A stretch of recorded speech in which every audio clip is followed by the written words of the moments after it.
Hi everyone, welcome back to Strength and Conditioning for Karate. I'm Trevor, and today we're going to go through a simple program that is featuring developing strength.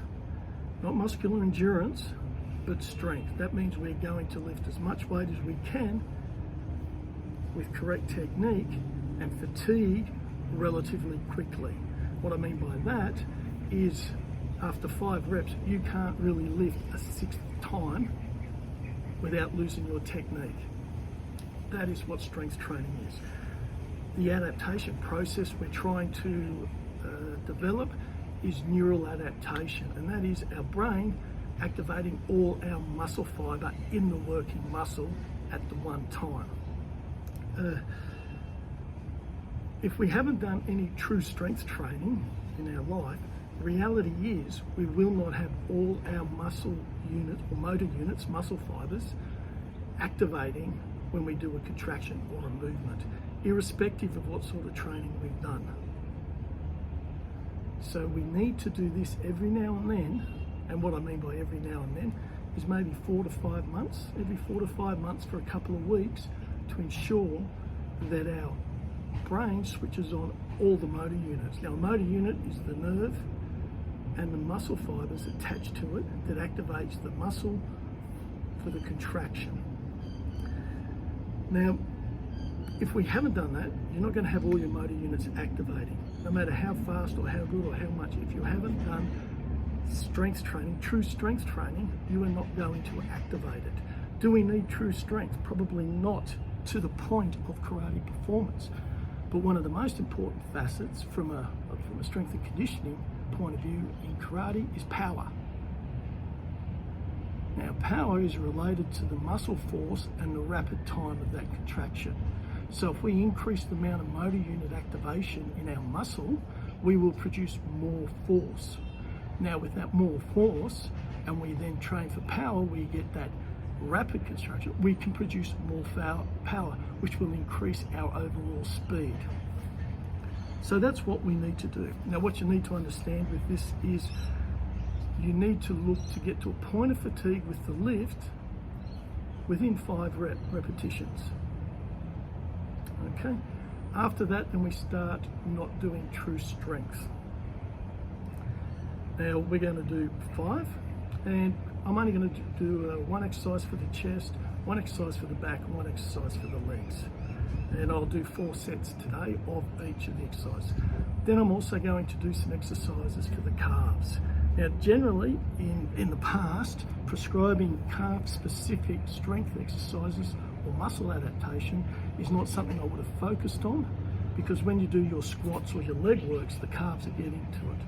However, in karate, particularly in kumite, our calves have an incredible load put upon them.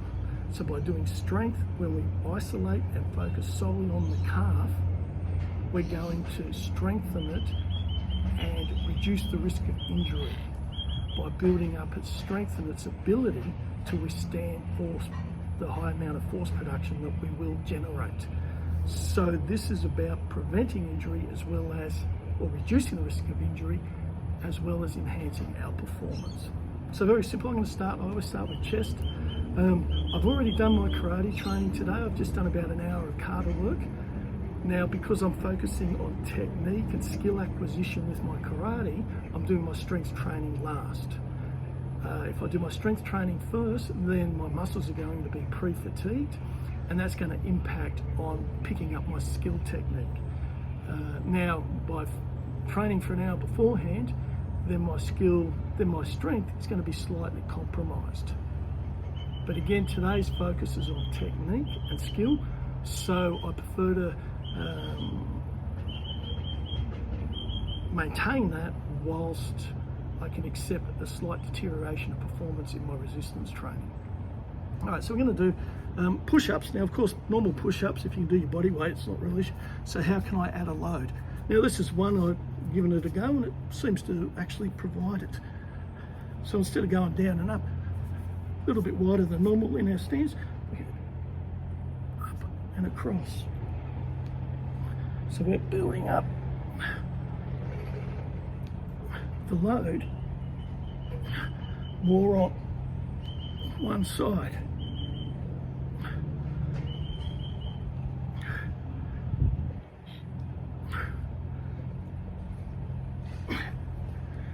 So by doing that, it's, I guess in some context, it's like doing a one-arm push-up with a little bit of an assistance. Now, of course, so I could have maybe done an extra rep, but my fatigue would impact on it. So now we'll just do some one-arm rows.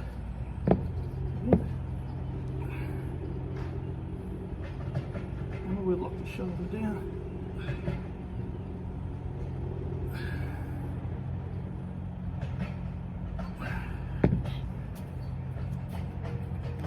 Side.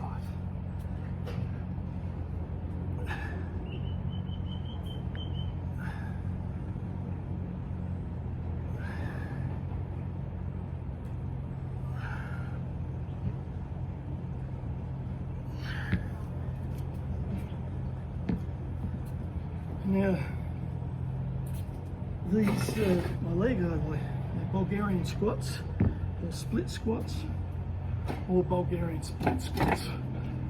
All the different names, I don't really care what you call them, just do them. I like them because they give a great stretch through the hip flexor, which I have a lot of problems with, and it means each leg has to work independently.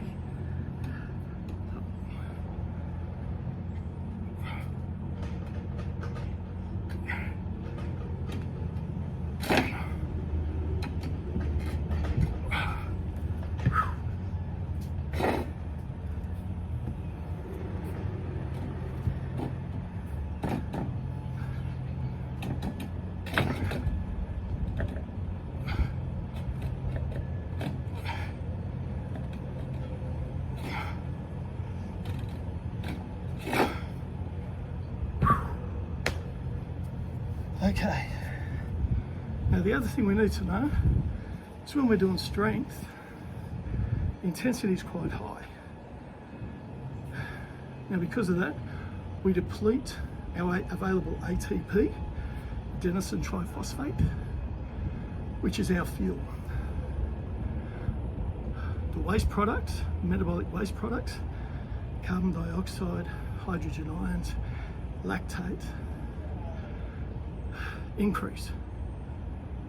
And because of that, we need time for the body to clear the waste products out and to regenerate ATP. So when you're doing endurance, you might only have 30-second rest between sets. In strength, you're looking at 3 to 5 minutes. Now, you can sit down and rest, and that's what I like to do because I'm old. Or you can do active recovery. Now, active recovery will help with the clearance of the metabolic waste products because it increases the circulation of blood. It delivers oxygen to the muscle cells whilst removing the carbon dioxide, the hydrogen ions, the lactate, and those components. Now, you don't want to go too hard or too exhaustive in active recovery, so you can go through some simple karate if you want. And it can be just focus on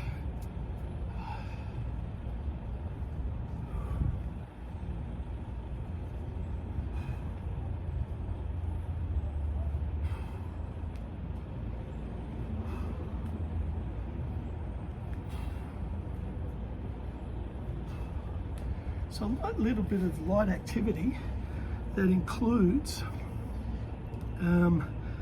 some karate-based activity, so you can work on a bit of that. It can be a combination, it can be just your key on.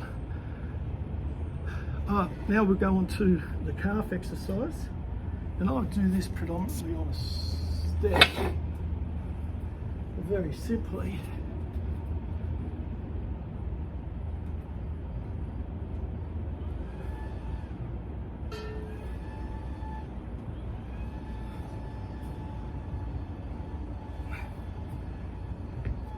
So again, that's just calf raises.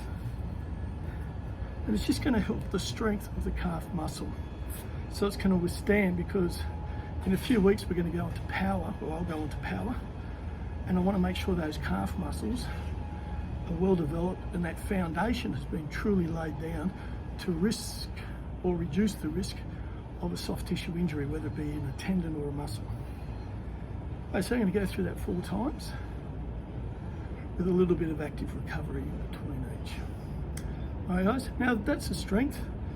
You'd look to do that twice a week, and you'd look to have at least 3 days between sessions. Now, some people ask, why 3 and not 2 days?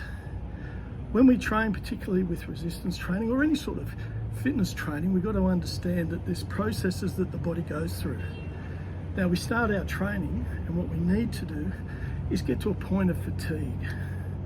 So if it's your karate training, you get to a point of fatigue. I'm not talking about total exhaustion, but that you feel fatigued. Oh, yeah, that was a good workout. Now, what happens next? So you get to that point of fatigue. If you don't get to a point of fatigue, your fitness is not going to improve. Like people who go for a stroll around the block for 1K, and they go, oh, I don't know why my fitness isn't improving, because they're not actually getting to a point of fatigue, as opposed to doing that 1K, walking briskly, as a simple example. So you get to a point of fatigue. Now, after you get to a fatigue and you finish your training, you then go into the recovery phase. Now, with the recovery phase, that usually takes 48 hours, especially if you've done a lot of resistance or eccentric loading, such as running or weights, and you suffer muscle damage, microfiber tears, and it's that we need to recover from. Now, that takes 48 hours, hence the term that you train every other day. But then there's another 24-hour period, and this is the period of adaptation, whereas because we've fatigued, the body starts making adaptations so that when we're faced with the same stressor or the same exercise, we can go further. So it's going to make the muscle stronger, more efficient, more muscle activation. And that's that extra 24-hour period. So it's a 72-hour period. And if you want to look up the literature on it, it's called supercompensation. And so that's probably why I suggest that you give it 3 days between strength training to allow for that adaptation to occur, not just to recover, but advance it. Okay, guys? So that's the strength and conditioning, and looking at absolute or actual strength training as opposed to just doing muscle work. Okay, so it is something that you would probably only do maybe 3 times a year, or even twice. If you've been training for 20 years and you do resistance, you might only need to do it once in a year for a couple of weeks. Now, if I was training for a tournament, I might sit there and go, all right, I haven't done strength for a while, work out when the tournament date is, and go back maybe 6 weeks before when that tournament's scheduled, and do 2 weeks of absolute strength training. And then 4 weeks of power training, just to stimulate that motor unit activation, because the motor unit activation will deteriorate or detrain over time when we don't apply maximum resistance to the muscle. So that's how I would apply it if I was training for a tournament or a grading. So keep that in mind, guys. Don't forget to hit subscribe, turn on the notifications bell so you get notifications when I upload new videos. If you have any queries or comments that you'd like to put through, just put them down. If you've got questions, if you want something explained or an example provided, put it down. But at this stage, we're still just going through what I call laying down the foundations so that we could truly start developing our karate and the strength and conditioning side of it. All right, guys, until then, keep training, keep safe, and we'll see you online very soon.